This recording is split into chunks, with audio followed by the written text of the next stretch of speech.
This weekend, Friday, beginning at 11 a.m., we are releasing TECHNOSIGNATURE. It's our latest 8% double New England IPA. And you guys are probably thinking, Ron, what's a TECHNOSIGNATURE? Well, a TECHNOSIGNATURE, let's preface this a little bit. As a kid, I was totally fascinated with alien life, astrobiology, rocket ships, going to distant planets.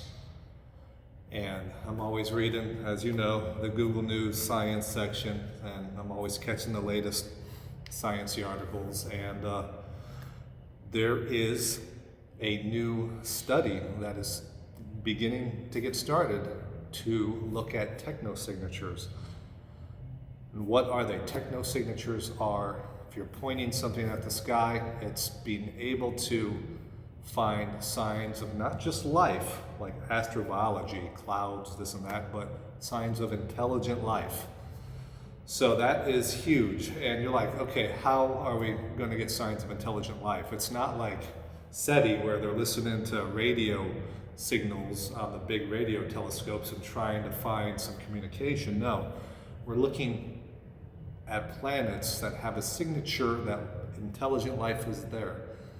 One of the examples is pollution. It puts a lot of chloromethanes in the atmosphere, which has a unique spectrum that we can identify from Earth or space-bound telescopes.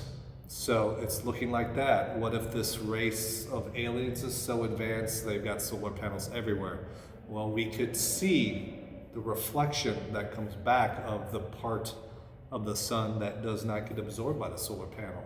And we can tell that it's not, something natural, that it is made from intelligent life. Or we could look at a complex structure in space, a fingerprint of that.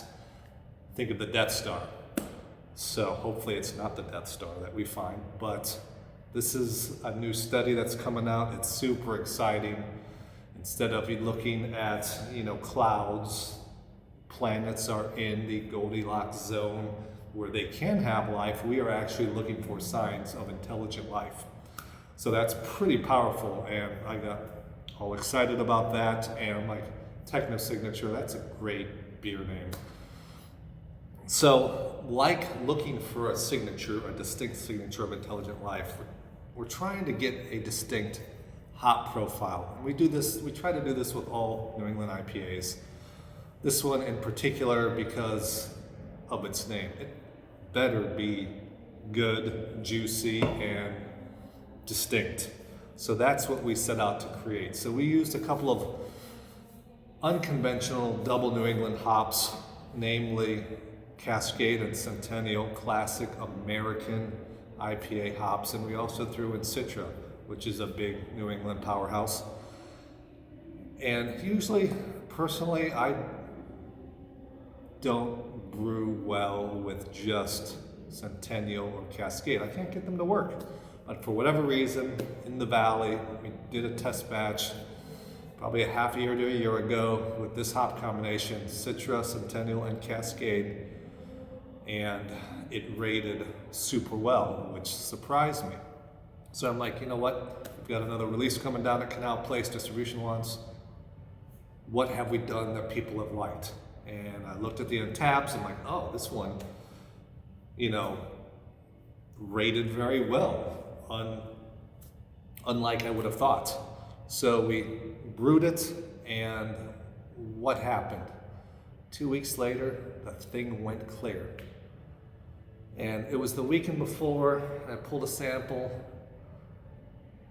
and I looked at the brewers, and I'm like, can we put this in a can? It wasn't New England hazy anymore, it wasn't clear, it was kind of getting opaque. And we're like, let's see what it does over the weekend. And over the weekend, it went totally clear. I'm like, guys, we cannot put this in this beer. So we had to brew it again and figure out why, after all the double New Englands we did, and the way we get the haziness, why that one failed, because it wasn't anything out of the ordinary. And what I've kind of concluded from our experiments at the Valley on that small scale, we've done dozens of double New England whirlpools, single whirlpools that, and this is anecdotal evidence, certain hop combinations create haze lock better. And what is haze lock? So haze lock is when at high fermentation, where it's the peak of fermentation, it's bubbling the most, there's the biggest amount of convection currents in the fermenter.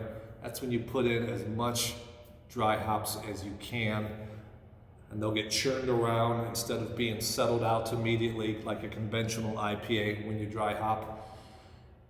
And the yeast combined with aspects of the hops, they lock together and they create a haze lock. That's what we call it. And it's hard to do. We've failed several times in the valley, and we've failed for the first time here. Not on this beer, but its predecessor that we can't use. So we tweaked how we do our dry hopping, and it was a pretty significant tweak, because when I had the first batch, before it went clear, but before we chilled it, I was a little scared, because I'm like, okay, it rated well on Untapped, and we're scaling this up based on only that, based on what you guys rated it. But I'm still a little skeptical on Centennial and Cascade being used as a New England hop. So I pulled a sample of this first batch that we couldn't use before we chilled it. I'm like, this is fabulous. It looked like orange juice. I'm like, this is gonna be awesome. And then, like I said, it cleared about a week and a half later, and we couldn't use it. So we tweaked the process, made some significant dry hopping improvements to catch the haze lock, because I believe Citra, Centennial and Cascade, for whatever reason, it narrows the opportunity where you can add your dry hops to create the haze lock. It seems like our three legends and some of our others that uses more Citra, Simcoe, Mosaic, or a few other hops, it has a more broad spectrum in the timeline of the beer and the fermenter, where you can add those dry hops and get a super turbid New England. This one, it's tougher, but it was worth it, because damn, this beer was awesome. So it was tough to do. It was an extremely difficult beer to brew, but perseverance won, and we're gonna check this out. This just got canned Wednesday, a couple of days ago by the time you see this video. I mean, look at that. If you put Sunny D right next to this, you could not tell the difference.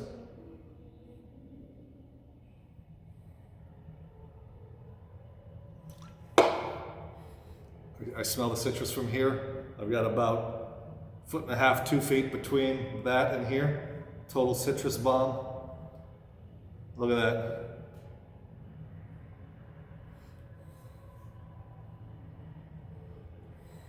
And it's that haze lock, the yeast and the hop, this complex that just stays in suspension. It brings out that hop flavor way much more so, and aroma, than your classic clear American IPA. Because that first time we made this and it went clear, it was a lot more muted as it cleared.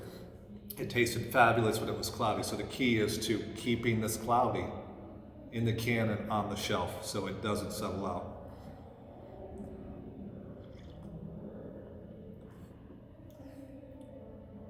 It's delicious. It is OJ from a can made by a beer manufacturer. How do you do that? And it doesn't have the classic, we canned this a little earlier than a lot of our other double New Englands because it didn't have that classic pithiness. A lot of times when you add your dry hops in and you're sampling it, there's a little bit of a burn, a little bit of a, and it'll fade over a week and a half tops. You just gotta wait it out. This had none of that. It is super smooth. So you just got a whole lot of science about the TECHNOSIGNATURE. I apologize or not, I'm not sure. I hope it all made sense. Just finished up with some food pairings, charcuterie, smoked brisket, grilled lamb, though it's about to get really cold when we release this. I'm not sure how many of you people will be grilling. Sharp cloth-bound cheddar and sharp artisanal blue. And lastly, but certainly not least, this is the first beer release where we've got t-shirts. If you saw my other video, we've got 24 t-shirts of TECHNOSIGNATURE. On the back, it lists the hops and the description. 24, we're gonna give it a try. We plan to have t-shirts at future releases, just in small quantities, see how it does, but very limited. So we hope to see you this weekend.